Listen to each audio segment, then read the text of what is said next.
বছরের পর বছর ধরে স্পঞ্জ আয়রন কারখানার বিষাক্ত ধোঁয়া এবং কালো ধূলিকণার কারণে নাজেহাল অবস্থায় দিন কাটাচ্ছে পুরুলিয়া জেলার আরশা থানার কৌরাং সহ বিস্তীর্ণ এলাকার মানুষজন। এলাকাবাসীর অভিযোগ, বছরের পর বছর ধরে স্থানীয় স্পঞ্জ আয়রন কারখানার দূষণের ফলে জনজীবন দুর্বিষহ হয়ে পড়েছে। এই ফ্যাক্টরির কারখানার কালি মানে কি হয় অসুবিধা আপনাদের? কি অনেক অসুবিধা। এই বাচ্চা ছেলে খেলাধুলায় অসুবিধা, খেতে গোটে সবজি পাতি ধান খেতের অসুবিধা, কোনো খাওয়া যাচ্ছে না, জল কুয়ার জলে ঢাকা দিতে হচ্ছে, কাপড় চোপড় আমাদের প্রতিদিন কাচতে হচ্ছে, কত অসুবিধা, কত সাবনের খরচ।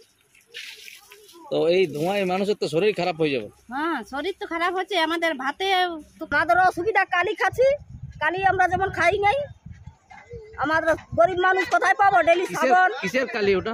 কইলা ফ্যাক্টরি বসেছে, এই পিছনে যেটা দেখা যাচ্ছে ওইটা কালি উঠছে, আমরা সাবন কিনতে পাচ্ছি না, কালি ঝুলিয়ে মাখিয়ে রয়েছি, জল খাবার থালা বাটিয়ে কালি পড়ছে, জলে কালি পড়ছে, ঘর দুয়ার কালি হচ্ছে, ছেলা ছুলু ঘষড়িতে পাচ্ছে না। ফ্যাক্টরি যে ধোঁয়াটা এটা নিয়মিত বাইরে যায়। হ্যাঁ, কালি বাইরে আছে, ছেলা ছুলু ঘষড়িবার জল নাই, কোথায় পাবো আমরা সাবন? তো কাটতে এলাকায় বাড়ছে দূষণ, যার তীব্রতায় এলাকার জনজীবনে বাড়ছে অসুস্থতা।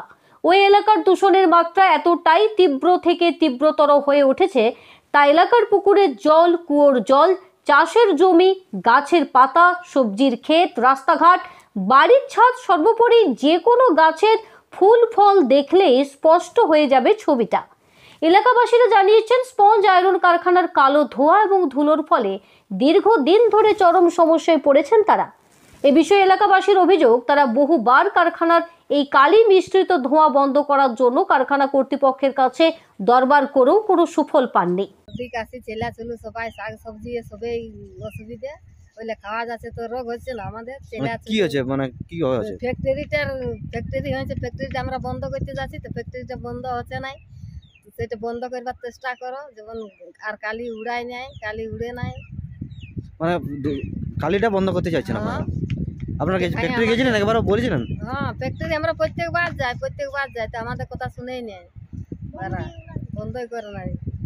যেখানে পলিউশন কন্ট্রোল বোর্ডের নিয়ম অনুযায়ী এই ধরনের দূষণ কম করার জন্য প্রতিটি স্পঞ্জ কারখানায় ইএসপি চালানো বাধ্যতামূলক, সেখানে কোনো অদৃশ্য ক্ষমতার বলে কারখানা কর্তৃপক্ষ ইএসপি বন্ধ রেখে বাতাসে মাত্রাতিরিক্ত দূষণ ছড়িয়ে এলাকাবাসীর জীবন জীবিকা দুর্বিষহ করে উঠছে সেই প্রশ্ন। এলাকাবাসীকে এই দূষণের হাত থেকে বাঁচানোর দায়িত্ব কার?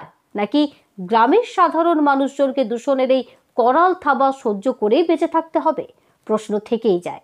বলরামপুর থেকে মুকেশ মুখার্জির রিপোর্ট, রাঙামাটি সংবাদ, পুরুলিয়া।